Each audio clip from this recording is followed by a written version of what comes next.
Bapak. Jadi nanti dia bisa duduk di mana di belakang juga bisa, kemudian duduk di depan juga bisa.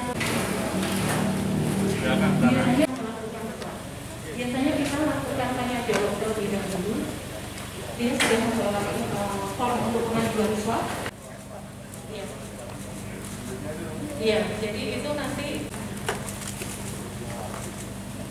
Jadi nanti formnya nanti diserahkan ke kita, kemudian kita melakukan swabnya.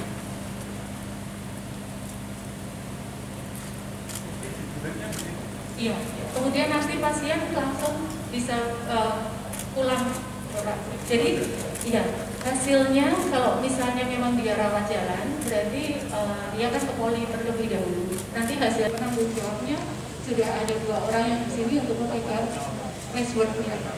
Yang nasional itu langsung Dokter Setio Budi yang memegang, kemudian Dokter Happy yang memegang untuk hasilnya online.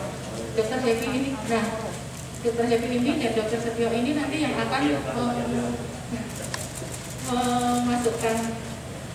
memasukkan hasilnya.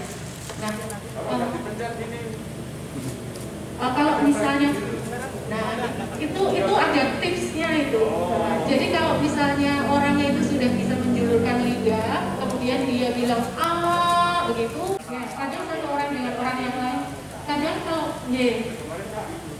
terlalu dalam merangsang refleks mukanya, nanti malah kita terkena mukaannya. Tapi bisa langsung pulang ke masing-masing.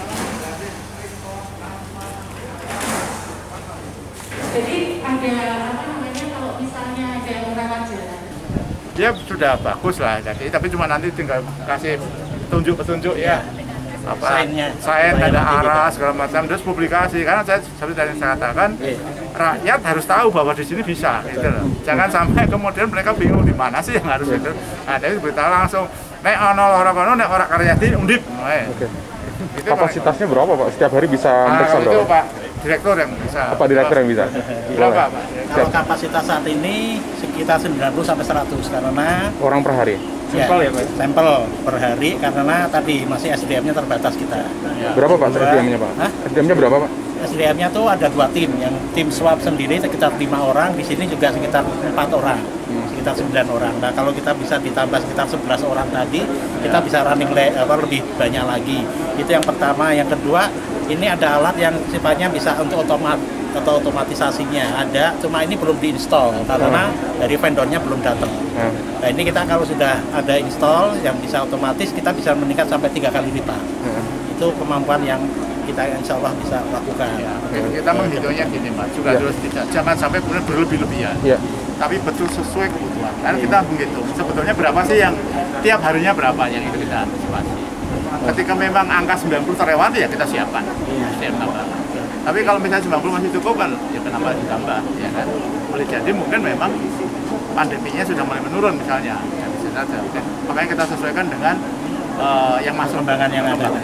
Lalu siapa yang bisa melakukan pemeriksaan drive-thru swab ini Pak? Apakah kemudian memang masyarakat boleh atau rujukan dari puskesmas atau gimana? Ada prioritas karena tadi oleh Pak Ganjar sampaikan bahwa kita itu rebutan sedunia untuk masalah reagen kitnya, VTM-nya sendiri dan sebagainya. Itu VTM itu yang transportnya yang bentuk ini tabung kecil itu, sama yang cuplik, alat cuplik tadi itu juga kan. Oke Mas, saya lagi itu harus rebutan sedunia, bukan hanya se-Indonesia. Nah itu yang kita harus cermati, sehingga kalau ditanya berapa kapasitas atau berapa kemampuan ya tergantung juga alat tadi ada apa enggak di pasaran. Kita punya uang tapi nggak bisa beli. Saya di situ. Kalau yang otomatisasi itu impor Pak mesinnya? Iya. Dari mana Pak? Dari Jerman kalau nggak salah. Ya. Kalau Perancis mereka. dalam sehari bisa ngetes untuk hasil swabnya tuh berapa sampel ya? Jadi saat ini sekitar 90-an karena masih terbatas karena SDM-nya, kedua adalah belum otomatisasi tadi. Nah diharapkan dalam seminggu depan ini kalau udah datang untuk otomatisasi kita bisa meningkat sampai 3 kali lipat. Itu satu lama-lama. Jadi kan 1 hari berarti ya. Itu lebih cepat. Insya Allah kita akan berikan waktunya tetap sama dengan yang lainnya sekitar 6 sampai 8 jam. Itu biasanya sudah hasilnya keluar. Ya. Nggak orang tua langsung firm, oh sudah dites, hasilnya sudah ketahuan. Jangan menunggu-nunggu. Menunggu-nunggu dia deg-degan itu juga sudah menjadi masalah nanti buat dia. Tapi gratis Pak Dodi Pak ya? Gratis ya? Saat ini yang kita gratiskan dalam posisi karena memang itu bantuan dari pemerintah dan dalam kaitan dengan pandemi. Yang mungkin harus dipertimbangkan adalah jasa dokternya. Nah, jasa dokter kita backup juga dasarnya dari UNDIP yang sudah tadi alokasi yang termasuk itu sebagian sudah kita bisa alokasikan dari sana. Ini berjalan. Soal drive-thru tadi setelah ngetes itu terus nanti hasilnya diberitahukannya gimana Pak? Secara online, secara ini.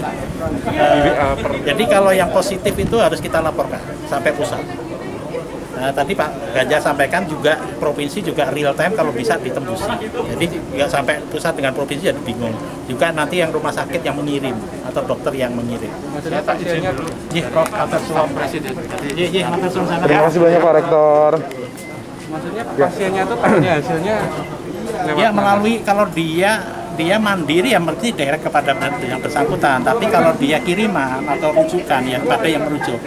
Yang merujuk berarti rumah sakit minimal. Nah, biasanya karena ini konfidensial berarti ya kepada direkturnya.